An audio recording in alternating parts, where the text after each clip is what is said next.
शनिबारको दिन पक्राउ पूर्जी कसरी जारी भयो? कसरी शनिबारको बिहान पक्राउ पूर्जी कसरी जारी भयो? शुक्रबार जारी भएको भए शुक्रबार किन गइएन?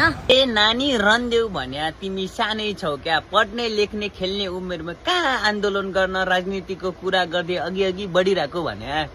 पढ्ने लेख्ने उमेरमा यस्तो गर्दैनन् क्या बिचारी।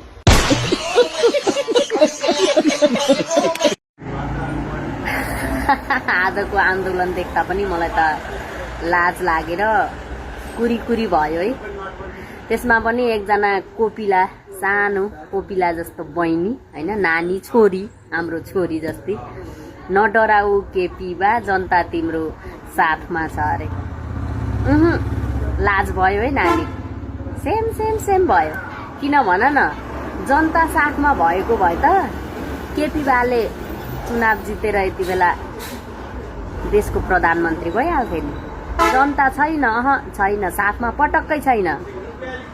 यसो यो हुन्छ नि अलिअलि यहाँ च्यापेको झोलाझोलीहरू ती नझरेका मात्रै छन्, अरू कोही पनि छैन अब साथमा।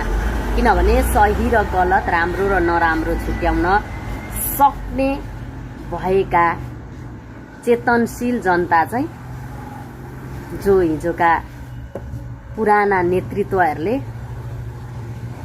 आफ्नो अहम घमण्डता देखाएपछि नि सबैले त्यागिसकेका छन्। त्यसैले नानी भविष्य बनाऊ, छोरी भविष्य बनाऊ। यसरी अर्काको उस्कावटमा केपी बा आई लभ यु भन्दै नहिँड। आफ्नो भिडियो हेरेर आफ्नै लाज हुन्छ है। आफूमा पनि कतिसम्म चाहिँ सही र कतिसम्म गलत हो भन्ने कुरो छुट्याउन सक्ने भएपछि मात्रै यस्तो कामहरू गरेर हिँड्नु। तिम्रो त भविष्य बनाउने बेला छ, राम्रो पढ्नु, भविष्य निर्माण गर्नु। अहिले यसरी कसैले सिकाएका दुई चार शब्द बोलेर उफ्रिए जस्तो छैन। जिन्दगीमा धेरै अप्ठ्यारा आउँछन्। बाटाहरू सबै पिच गरेका हुँदैनन्, कच्ची पनि हुन्छन्। पहाडको उकालो पनि हुन्छ, ओह्रालो पनि हुन्छ, ढुङ्गा पनि हुन्छ, काँडा पनि हुन्छ, लडिन्छ, घाउ हुन्छ, ठेस लाग्छ। त्यसैले सचेत भएर भविष्य निर्माणमा लाग, त्यही तिम्रो भलाइ हुन्छ। र जो आज कुरी कुरी हुने गरी लाज नभइकन सडकमा निस्किनु भएको छ नि, तपाईहरू पनि अहिले दिउँसो त उफ्रिनु भयो, भरे ओछ्यानमा पल्टिए पछाडि पनि सम्झिनु होला है। कहाँ कस्तो ठाउँमा चाहिँ हामी उफ्रिँदैछौँ, हामीले कसलाई साथ दिँदैछौँ, कस्तो व्यक्तिलाई साथ दिँदैछौँ भन्ने कुरा सम्झिनु होला।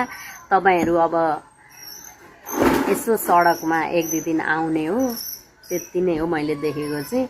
नभए खासै अरू कुरा चाहिँ बुझेको छैन। त्यसमा पनि अब नैतिकता गुमाएका मान्छेहरू पनि पक्राउ हुँदैछन्। त्यस्ता नैतिक पतनलाई त झन् कसले नै साथ दिएला र। अब अहिलेलाई यति नै भन्दै जाउँला। Okay by.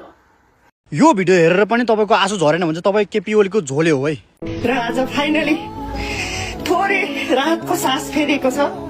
हाम्रा शहीद भाइ बहिनीहरूले न्याय पाउने आश धेरै ठुलो जागेको छ। उहाँ आफ्नो प्रधानमन्त्री भएको 24 घण्टा नबित्दै उहाँले यति ठुलो कदम चाल्नु भएको छ। मलाई धेरै सल्युट छ।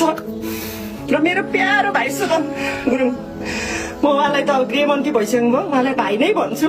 भाइ मेरो छोरा जस्तै हुनुहुन्छ। उहाँलाई पनि धेरै धन्यवाद छ।